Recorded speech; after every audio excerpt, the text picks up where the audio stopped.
তো কিছুদিন আগে আমি বলেছিলাম যে ভোটের আগে তো ভোটের সময় ভোটের দিন তোমাকে রাস্তায় বসিয়ে ছাড়বো, ও তো প্রথম দিনে রাস্তায় বসতে বাধ্য হয়েছে।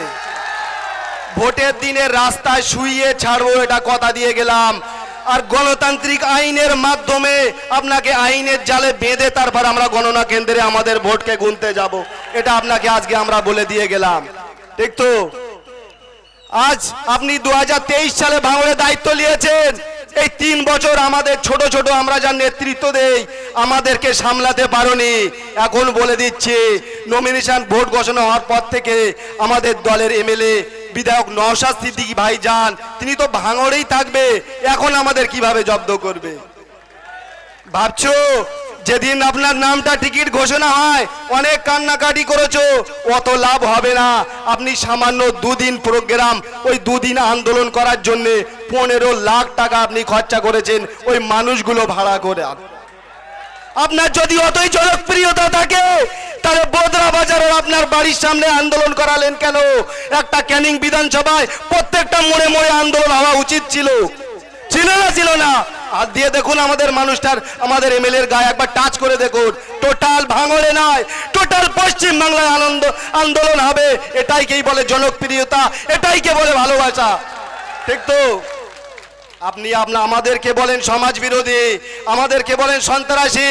আপনার নেতার বাড়ির পাশ থেকে পুকুরে বোম নাই, বোমের পুকুর পাওয়া যাচ্ছে, সেইটার কৈফিয়ত আগে দিন। আপনি কত বড় সমাজ বিরোধী, আপনি কত বড় সন্ত্রাসবাদী। আমরা আগে জানতাম না বোম কি হয়, বন্দুক কি হয় জানতাম না। যখন থেকে 2023 সালে ক্যানিং এর ওই সব গাড়িগুলো আমাদের মেলা মাঠে এসেছিল সেই থেকে জানতাম। আপনারা যাদেরকে ভাড়া করে এনেছিল সেই সব মানুষগুলো তারা পার পায়নি, যারা বলেছিল যে আমরা সত্যি কথা বলবো, আমরা জেলে গিয়ে তাদের সাথে সামনাসামনি হয়েছে। তারা বলেছে যদি আল্লাহ আমাকে বাঁচিয়ে রাখে জেল থেকে বার হই, জীবনে ভাঙড়ের নাম আর মুখি লব না। ঠিক তো? আমরা ভাঙড়ের মানুষ, আমরা লড়াই করতে জানি, হকের লড়াই কিভাবে লড়তে হয় আমরা জানি, কিভাবে আমাদের ফসল ওই গণনা কেন্দ্র থেকে গুনে আনতে হয়। 2021 সাল নয়, এটা 2026 সাল কিভাবে আমরা আনতে হয় সেটা আমরা শিখে গিয়েছি। তখন তো এমএলএ সিম্পল একটা এমএলএ ছিল নওশাদ সিদ্দিকী, তার সাথে এখন তো অনেক কিছু আছে। তাই তো ভয় পাওয়ার কোনো জায়গা আছে নাকি? প্রথম দিন স্বাগত যদি আমরা এইভাবে জানাতে পারি তাহলে গণনা কেন্দ্রে কিভাবে যাব বুঝতে পারছো তো নাকি? আমরা যদি আমাদের ভোটটা গুনে আনতে পারি, মনে করবে আগামী 5 বছর এই এমএলএ বিধায়ক নওশাদ সিদ্দিকী আমাদের জন্য ঢাল হয়ে যেভাবে দাঁড়িয়েছিল, আগামী আরো 5 বছর বুক চিতিয়ে টোটাল পশ্চিম বাংলার মানুষের জন্য, নিপীড়িত বঞ্চিত মানুষের জন্য এইভাবে ঢাল হয়ে দাঁড়িয়ে থাকবে। সেই গর্ব, সেই অঙ্গীকার নিয়ে আমরা ভাঙড়ের মানুষ আর একবার নওশাদ সিদ্দিকী ভাইজানকে বিধানসভায় পাঠাবো। কি পারবো তো? আপনি ভেবেছো যে নাটক করে এখানে নয় ক্যানিং এ নির্দল প্রার্থী দিয়ে এখানে তো হারবই হারবো, ক্যানিং এ গিয়ে আশ্রয় লবো। বাবু সে কাজ হচ্ছে না, তোমার পিছনে আমরা বাঁশ লাগিয়ে দিয়েছি। পারবে না থাকাতে, পারবে না ক্যানিং এর জায়গা, পারবে না ভাঙড়ে জায়গা। যেখানে জায়গা কিনেছো বাইরের রাষ্ট্রে সেখানেই তোমার বসবাস করতে হবে। আর আপনার চেলা চামচাদের যে আপনি অক্সিজেন দিচ্ছে, সেই অক্সিজেন নিয়ে যেভাবে আমাদের নিরীহ কর্মীদের উপরে অত্যাচার করছো, মিথ্যা মামলায় কেস দিচ্ছ। আমি আছি বাইরে, মারপিট হচ্ছে হাতিশালায়, সেখানেও আমার নামে কেস। ভাবতে অবাক লাগে এই অঞ্চলের নেতারা এখনো 1 মাস আমাদের বাড়ি ছাড়া। মারপিট হচ্ছিল কোথায়? সেখান থেকে উসমান ভাই আমাদের সাথে ফুরফুরায় ছিল, তাদের নামে কেস। ভাবা যায় এইসবগুলো, ভাবতে অবাক লাগে। তবে সাবধান হয়ে থাকুন, আমাদের এমএলএ নওশাদ সিদ্দিকী ভাইজান লড়তে শিখেছে 5 টাকার আইনের পেনের খোঁচায় এমন খোঁচা দিয়ে দেবো, ওইসব আয়োগুলোকে আমরা হাইকোর্টে নিয়েই ছাড়বো। কেন মিথ্যা মামলায় আমাদেরকে এইভাবে জর্জরিত করা হচ্ছে?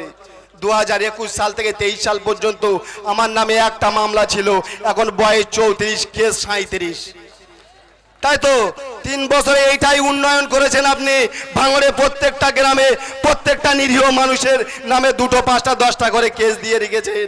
আর এরা সেই কেস খেয়ে জেল খেটে খেটে এতটা মজবুত, এতটা শক্ত লোহার মতো তৈরি হয়েছে, সেই ভয়ে আতঙ্কে আপনি না ঘুমোতে পারছেন না খেতে পারছেন। তাই তো বলে দিনের বেলা তোমার ঘুম হারাম করে দেবো, আর রাতের বেলা তোমার ঘাম বার করে ছেড়ে দেবো। এটাই আমরা ভাঙড়বাসী, আমাদের নাম ভাঙড়বাসী। এই বলে আমি আমার সংক্ষিপ্ত বক্তব্য দিতে করছি। আইএসএফ জিন্দাবাদ, নওশাদ সিদ্দিকী ভাইজান জিন্দাবাদ, ভাঙড়ের মানুষ সর্বোপরি, ভাঙড়ের মানুষ, ভাঙড়ের মা বোনেরা জিন্দাবাদ। হাততালি। আজকের যে সাপ্লিমেন্টারি লিস্ট যে কারবার হয়েছে তাতে দেখা গেছে টোটালটাই সবাই কিন্তু ভোট দিতে পারবে। ভাইজানের কথা বন্দুকের গুলি মিস হবে, কিন্তু ভাইজানের কথা মিস হবে না, এটা আমরা জানি। যার কারণে একদম উঁচু থেকে নিচু পর্যন্ত কেউ কিন্তু ভালো নজরে ভাইজানকে দেখছে কি? তাহলে আমরা ভাইজানের পক্ষে আছি, এর প্রমাণ দেব আমরা। 29 তারিখে সকাল সকাল স্কুলে গিয়ে খাম চিহ্নে এত বেশি বেশি বোতাম টিপব যে ওখানকার যিনি অবজারভার থাকবে তিনি যেন ওই মেশিনটাকে বারবার দেখতে যায় যে বোতামটা যেন চেপে যায়, এরকম ভোট আমরা দেব।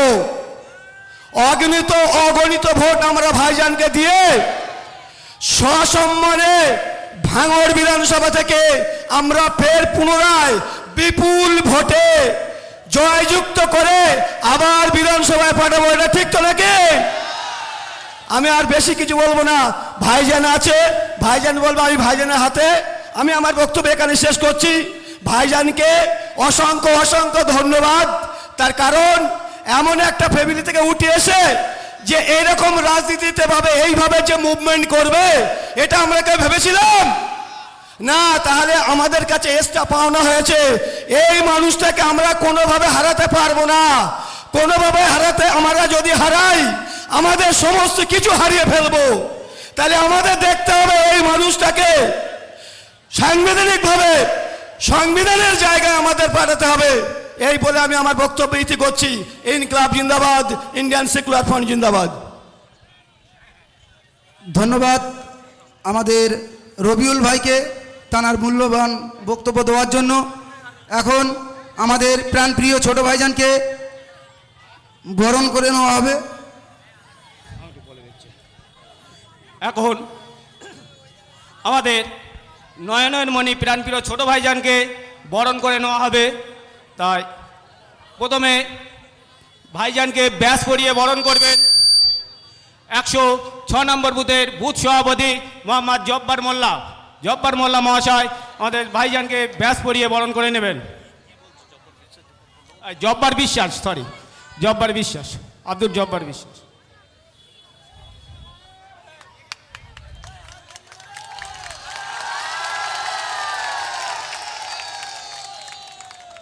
এরপর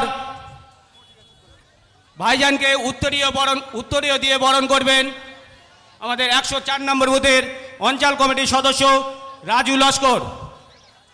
রাজু ভাই উত্তরীয় দিয়ে বরণ করবেন 104 নম্বর বুথের অঞ্চল কমিটির সদস্য রাজু লস্কর। আচ্ছা, এরপর ফুলের মালা দিয়ে বরণ করবেন 105 নম্বর বুথের অঞ্চল কমিটির সদস্য আজহার উদ্দিন।